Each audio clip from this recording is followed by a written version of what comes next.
I got you, only Irvin we acknowledge is the doctor. The others obsolete in these Cleveland streets. It's on Curry, this ain't no bickering beef. I remember being down 1-3. If you dollar really thought he had us beat, blocked his ass, you blew a 3-1 lead. Y'all was hot, thought you can't be stopped. You couldn't find your shot, so we finished on top. That season was a flop to some reporters, sorta. It got you that snake from Oklahoma. 1-2 rings, but keep it real though. No finals MVP, so Curry, you ain't earned those. And your wife said it's rigged, how so? I guess this past year was rigged also. People know, when it comes to hooping, you're kinda straight. I'm with the greats, right next to MJ. I'm making big plays, master with the passes. And your sneakers are something I cut grass in. Even at your interviews, we're not amused. Riley's the only Curry we care to view. Headed to the finals for my 8th straight time. And your little sneakers have nothing on mine. And I'm Cleveland's finest. Call me King or call me Your Highness. Vous êtes bien sur Radio Off Basket. La radio qui vous parle de NBA. La radio qui vous écoute. Basketball, c'est mieux à la radio. La radio qui vous parle de NBA, c'est Radio Off Basket. Le basketball, c'est mieux à la radio.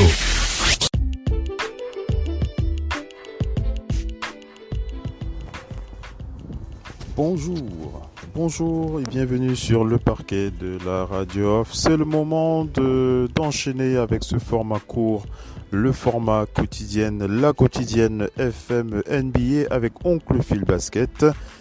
Au programme, une visibilité toujours sur l'actualité de la NBA.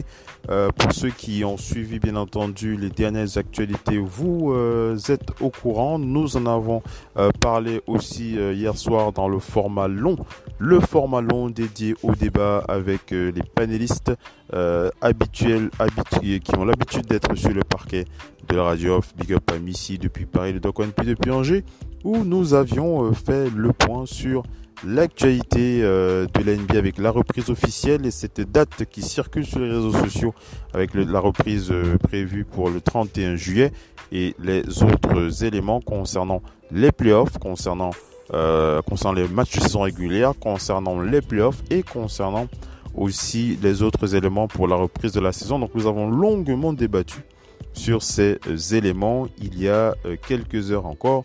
Donc si vous souhaitez avoir accès au débat le long débat, le débat de près de 1h30, où nous avons fait le point de long en large concernant cette actualité de la reprise de la NBA à partir du 31 juillet. Nous vous invitons à suivre le talk show directement depuis le site officiel www.radiooff.net. Voilà, on enchaîne pour la quotidienne NBA, toujours des news et encore des news à partager avec vous sur le parquet de la Radio Off, le parquet de la Radio Off. Restez connectés, on enchaîne avec la suite de l'émission.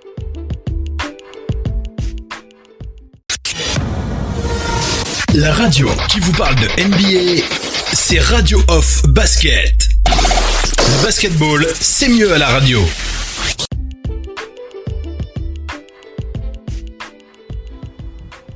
Allez, on enchaîne avec la suite de l'émission. On commence par aller du côté des Blazers de Portland pour vous expliquer pourquoi est-ce que les Blazers de Portland ont voté contre le plan de la reprise. Alors pour ceux qui ont suivi le long débat ou bien qui ont suivi l'actualité, vous le savez, la NBA a donc pris la décision de reprendre la saison à partir du 31 juillet. On rappelle que 29 franchises ont approuvé le plan de reprise proposé par la NBA lors de la réunion des propriétaires, validant ainsi le retour à la compétition le 31 juillet prochain. Une seule franchise a donc voté contre, il s'agit des Blazers de Portland. Forcément, des questions se posent sur les motivations des Blazers, surtout qu'ils ont été invités à Disney World pour tenter d'arracher une place en play-off. Alors pourquoi refuser? D'autant plus qu'on avait entendu leur joueur phare, la superstar Damian Lillard s'exprimer dans les réseaux sociaux en précisant qu'il ne jouerait pas s'il n'y avait pas de rencontre à enjeu. Alors, apparemment, il semblerait bien que la direction des Blazers ne soit pas en accord avec l'esprit du joueur. Quoi qu'il en soit, d'après ESPN, Portland voulait bien évidemment reprendre la saison, mais pensait qu'un format plus compétitif et innovant était possible, notamment sur la loterie qui ne prendra pas en compte les matchs disputés à Orlando. Du côté de Yahoo, on avance aussi que les Blazers préféraient une reprise avec 20 équipes et non 22. Sans doute qu'avoir autant de concurrence pour la 8e place en play-off à l'ouest, on rappelle qu'il y a les Pelicans, les Spurs, les Kings, les Suns, n'est pas le meilleur scénario pour Damian Lillard et ses coéquipiers. Enfin, le vote négatif exprimé par la franchise serait aussi motivé par le retour des joueurs sur le sujet. Le propriétaire Jody Allen aurait suivi l'opinion des joueurs, ce qui fut souligné et apprécié par CJ McCollum. On joue pour un groupe de propriétaires qui écoute ses joueurs et qui a du cran. On a dit ce qu'on estimait être la meilleure option et ils ont suivi notre voie. Je félicite nos dirigeants et Jody Allen. Voilà, je ne sais pas ce que vous en pensez. Les joueurs donc vraisemblablement sont en accord avec cette décision. Donc ce sont bien les joueurs et le propriétaire des Blazers et bien entendu le front office qui se sont donc mis ensemble pour prendre cette décision de voter contre. Mais ce vote n'a pas pesé lourd face aux autres équipes qui étaient donc majoritaires, puisqu'on rappelle que les Blazers étaient la seule équipe à avoir voté contre le plan de la NBA. Alors, bon voilà, c'est toujours bon à savoir, de toutes les façons. Toujours intéressant de savoir pourquoi est-ce que les Blazers étaient contre. Ils estiment que la compétition n'est pas suffisamment fair, n'est pas juste pour tout le monde, puisqu'on rappelle qu'il y a 22 équipes et non 20 équipes. Et je pense que pour eux, ils estimaient que l'enjeu n'en valait clairement pas la chandelle et ils ont voté contre, en tout cas, pour ce qui est de la proposition de la NBA, d'Adam Silver et des autres patrons de la NBA. On continue avec les news pour faire le point sur Bob Iger, le patron de Disney, qui est aussi un ami d'Adam Silver et un ami de Chris Paul.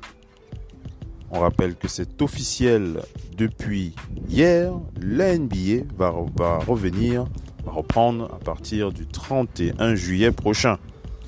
En l'occurrence, une fin de saison régulière raccourcie avec les équipes ayant encore quelque chose à jouer, puis une campagne de play-off normale le tout après une période de remise en forme d'1 mois et dans un cadre sanitaire strict au sein d'une bulle. Un projet qui a presque fait l'unanimité hier lors du vote des propriétaires, excepté Portland qui a été la seule franchise à avoir voté contre.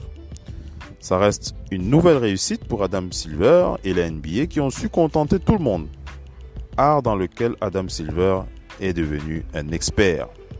Le choix d'une bulle aura été déterminant dans ce processus, mais encore fallait-il en trouver une dans un délai raisonnable vis-à-vis de l'évolution de la pandémie de la prochaine saison NBA. Après l'hypothèse de Las Vegas, celle menant à Orlando s'est vite imposée comme une évidence. Disney est un partenaire privilégié de la NBA et Adam Silver connaît particulièrement bien le président exécutif de la multinationale Bob Iger, et ce depuis plus de 20 ans. Les deux hommes ont d'ailleurs pris contact juste avant que l'épidémie ne devienne mondiale, fin janvier, pour gérer leurs affaires chinoises. Au début de l'épidémie, j'ai passé beaucoup de temps à parler avec des experts au sujet des tests et protocoles pour essayer de mieux comprendre tout ça le mieux possible, raconte Bob Iger chez ESPN, qui, il faut le rappeler, est détenu par Disney. Et tout le monde me disait « Oh, je viens juste de parler à Adam Silver ». Alors je l'ai appelé et je lui ai dit qu'on n'a qu'à partager nos notes. Les deux hommes n'imaginaient pas alors qu'ils allaient coopérer pour relancer la NBA quelques mois plus tard. Et qu'à ce moment-là, un autre numéro dans le répertoire du patron de Walt Disney Company allait jouer un rôle déterminant. Il s'agit de Chris Paul. Chris Paul, qu'on rappelle être le président du syndicat des joueurs. Chris Paul et moi, on s'envoie des messages 7 fois par semaine et on s'appelle au moins 4 fois. Peut-être, on s'envoie des messages 7 fois par semaine et on s'appelle au moins 4 fois. Je le considère comme un très bon ami, explique Bob Iger.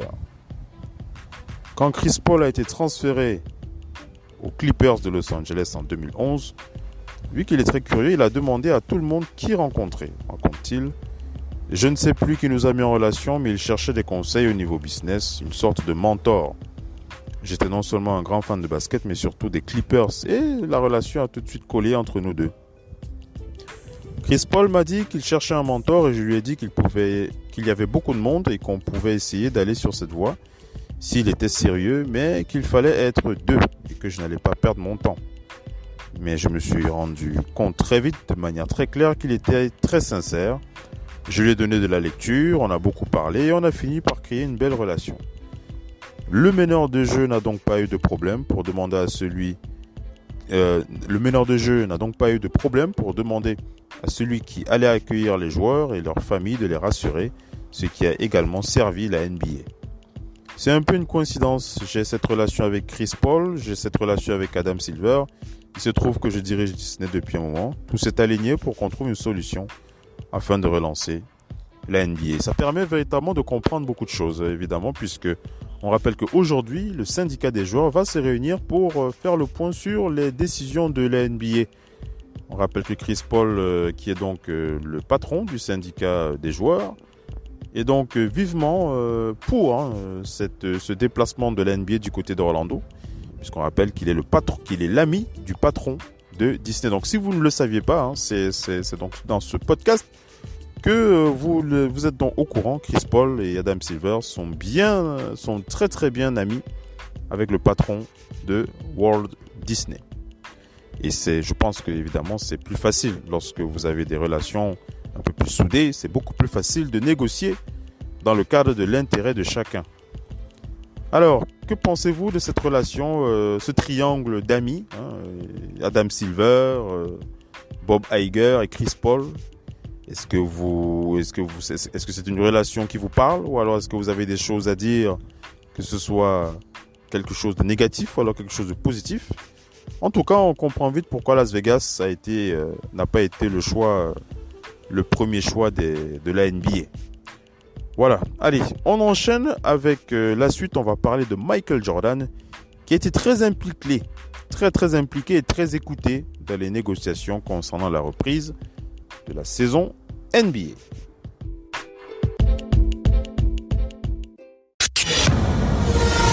La radio qui vous parle de NBA, c'est Radio Off Basket. Le basketball, c'est mieux à la radio.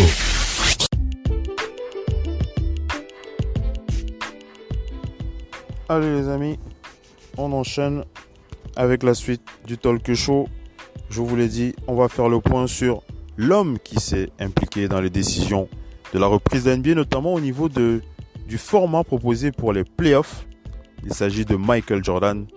Vous allez comprendre pourquoi est-ce que le format classique a été donc conservé. Donc dans toute négociation, il faut savoir se mettre à la place des autres parties concernées.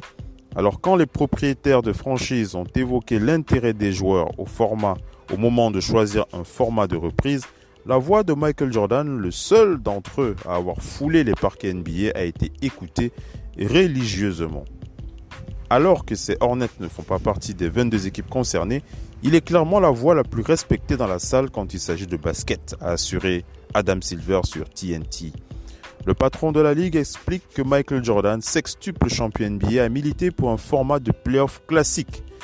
Il pensait que c'était très important, une fois les 16 équipes qualifiées, de ne pas être fantaisiste, parce qu'il y avait beaucoup de propositions sur la table, comme par exemple un tournoi ou une phase de groupe, ce qu'on voit dans les compétitions internationales. Et nous avons pris beaucoup de ces propositions très au sérieux, mais au bout du compte, j'étais d'accord avec Michael Jordan. Il y a tellement de chaos dans le monde à l'heure actuelle, même avant ces injustices raciales, faisons en sorte que les choses soient le plus normales possible. Et c'est le plus proche possible de la normalité avec le top 8 à l'Est, qui joue 4 tours au meilleur des 7 matchs. C'est ce que nous souhaitons faire et notre objectif est de couronner un champion. En plus, ça légitime ce dernier, à qui certains veulent déjà coller un astérix. Michael Jordan l'avait sans doute à l'esprit, tout comme le fait que la limitation à ces équipes permet de réduire les risques de contagion du Covid-19 et des blessures après de longs mois sans jouer. Deux de ses principaux arguments selon ESPN qui sont ressortis également, des discussions d'Adam Silver avec les joueurs, forcément. 6 équipes de plus ont finalement été invitées, car ça en laissait beaucoup sur la touche en attendant la saison prochaine, parce que ça rajoute un intérêt sportif avant les playoffs et ça permet de jouer le nombre de matchs pour honorer le contrat TV de la NBA. Mais la NBA a écouté Jordan et limité les fantaisies. Donc voilà un peu ce que l'on peut dire sur l'implication de Michael Jordan, qui véritablement a démontré une fois de plus l'impact qu'il est capable d'avoir sur les décisions des propriétaires de la NBA. Ce dernier point, est-ce que c'est le dernier point pour cette quotidienne ? Oui, allez, c'est le dernier point puisqu'il n'y a pas autre chose de véritablement important à partager avec vous. On va faire le point sur la décision concernant les coachs âgés, on va dire ça comme ça. Donc on va rappeler que Greg Popovich, on va rappeler que sur TNT, Adam Silver a évoqué cette hypothèse dans l'optique de les protéger d'une éventuelle contamination. On parle des coachs très âgés. Une annonce qui a été moyennement accueillie par les intéressés. On rappelle que Greg Popovich, 71 ans, Mike D'Antoni, 69 ans, ou encore Alvin Gentry, 65 ans. Est-ce que leur âge va les empêcher d'avoir accès à leur banc lors de la reprise à Orlando ? Cette question se pose après une déclaration d'Adam Silver sur TNT, puisqu'il a déclaré « Il y a des gens impliqués dans cette ligue, en particulier des coachs, qui sont évidemment des personnes âgées. Nous allons devoir travailler sur des protocoles. Il se peut par exemple que certains coachs ne puissent pas être sur leur banc.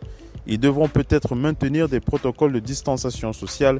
Ils pourraient être à l'entrée d'une salle, d'un vestiaire avec leur tablette de coaching. Mais quand il s'agira de jouer, nous ne voudrons pas qu'ils soient aussi près des joueurs pour les protéger. Ce sont donc toutes les questions sur lesquelles nous continuons à travailler. Avec une telle configuration, les coachs devraient ainsi se contenter de prises de parole avant le match, à la mi-temps, sans aucune intervention possible durant un temps mort, par exemple. Alvin Gentry, lui, il a déclaré que ça n'a pas de sens. Comment pourrait-il coacher de cette façon ? L'autre option pourrait être que ces coachs plus âgés soient masqués durant les matchs. Interrogé sur cette possibilité, Mike D'Antoni a déclaré « Je suis sûr qu'ils veulent assurer la sécurité de tout le monde. Mais commencer à distinguer les gens qui présentent plus de risques, eh bien, j'espère qu'ils ne voudront pas se lancer là-dedans. » Le président de l'association des coachs, Rick Carlisle, n'a en tout cas pas attendu pour interpeller Adam Silver sur ces questions. Il a admis que sa déclaration sur TNT était précipitée. Il a déclaré « La santé et la sécurité de nos coachs sont la priorité, mais il est tout à fait possible qu'un coach NBA âgé de 60 ou 70 ans soit en meilleure santé que quelqu'un de 30 ou 40 ans. La conversation ne devrait jamais porter uniquement sur l'âge d'une personne.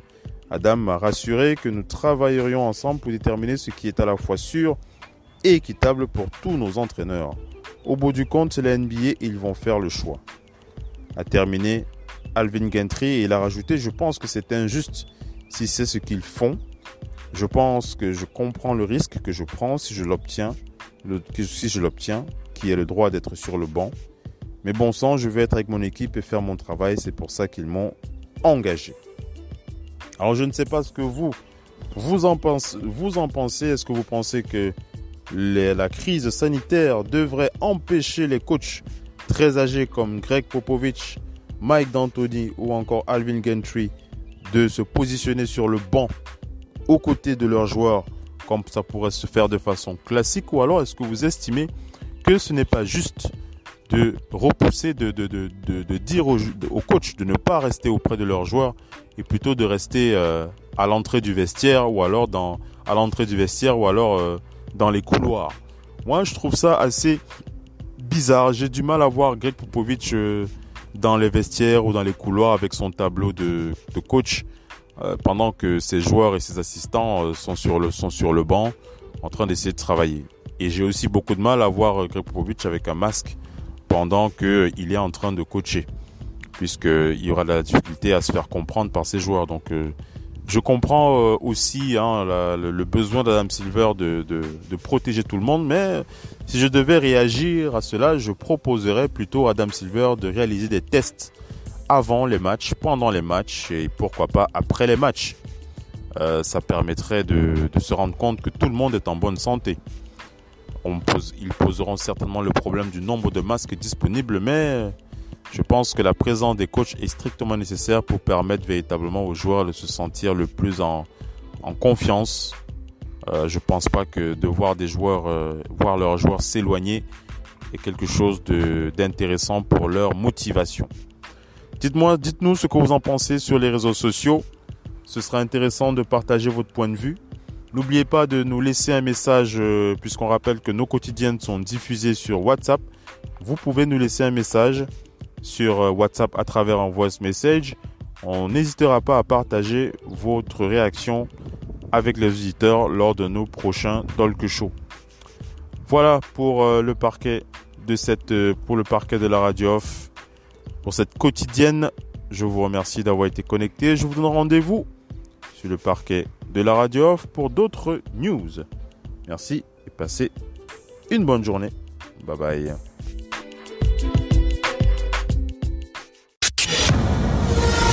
La radio qui vous parle de NBA, c'est Radio Off Basket. Le basketball, c'est mieux à la radio.